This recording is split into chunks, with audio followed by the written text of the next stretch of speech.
Have you ever wondered what it takes to be a translator? Today, I'm talking with Mariana Sierra, the founder and CEO of MS Translations. In her words, I'm an English to Spanish marketing translator. I help growing brands expand to Spanish speaking markets with results oriented translation and copywriting services. Welcome, Mariana. Tell us what it's like to be a translator. Thank you so much for having me. What it takes to be a translator, I would say a lot of things, mainly curiosity. And in my case, I'm a creative translator. So it takes a lot of thinking sometimes how to put a text into another perspective, another context, another culture, and make it work for that culture. Because, for instance, in the US, you talk about baseball and people will be captivated. But if I talk about baseball in Argentina, for instance, people are like, I don't know anything about this. So I have to start talking about soccer instead. So I think that's very interesting, and that's a favorite part of my job. Yeah. And I can say from experience, because I'm a world traveler and I lived in Hong Kong for a while, and that translation skill is so needed because I saw so many products that they had tried to translate to English and the words just aren't right. So the Yeah. job that you do is so important for the companies who want to be in different countries and they don't have that person that speaks that language. I mean, the translation can be so different. So I'm glad I've met you now because I know it's so needed, especially for like the companies that are marketing. Yeah, and for websites and, Yeah. client-facing communications. Because right now, with all the tools out there, people are like, oh, it's okay, I can have it translated in a second. But sometimes that doesn't work well. Yeah. It is Yeah. not that. Okay. So here's a quick question for you. Now, it's not an elevator pitch, but let's just say you've handed your business card to someone and they look at you and say, tell me 3 words about you, 3 words you would use to describe yourself so that when I pick up your business card again, that's going to be the first thing I think of. So what are those Okay. what are those 3 words for you? I'd say strategic, because I'm always thinking about the way in which people are going to receive the message. Perceptive, because, yeah, I have to live between two cultures and see how people react to things. Reliable. I'm super strict with myself.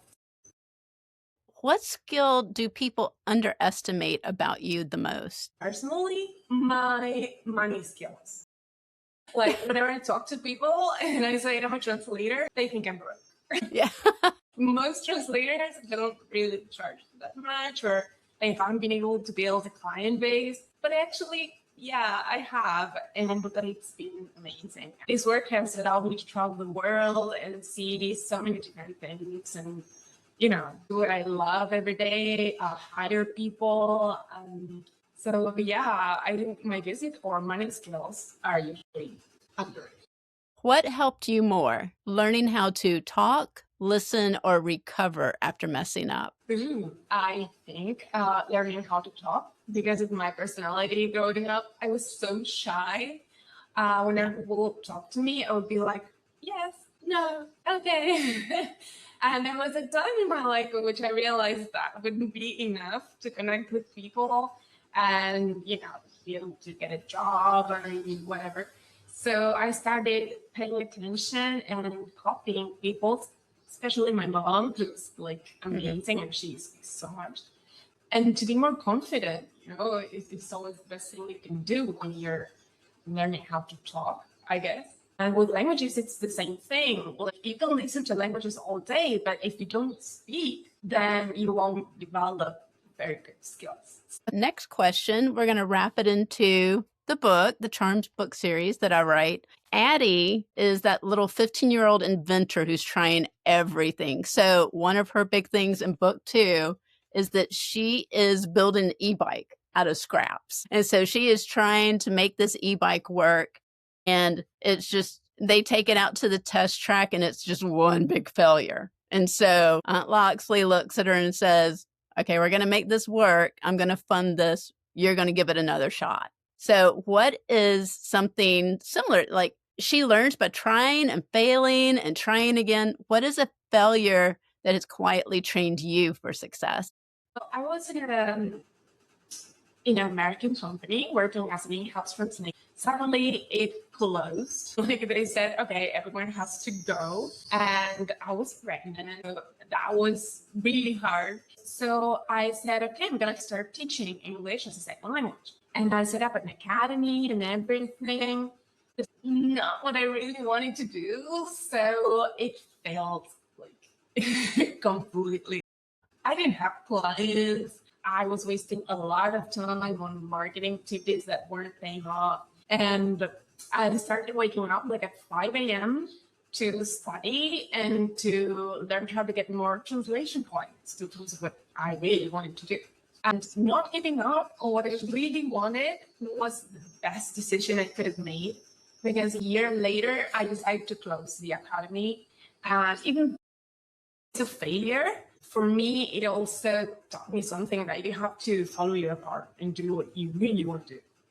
What is one small thing a kid could practice this week that would help them later? I would say computer skills. Everyone now has access to a computer.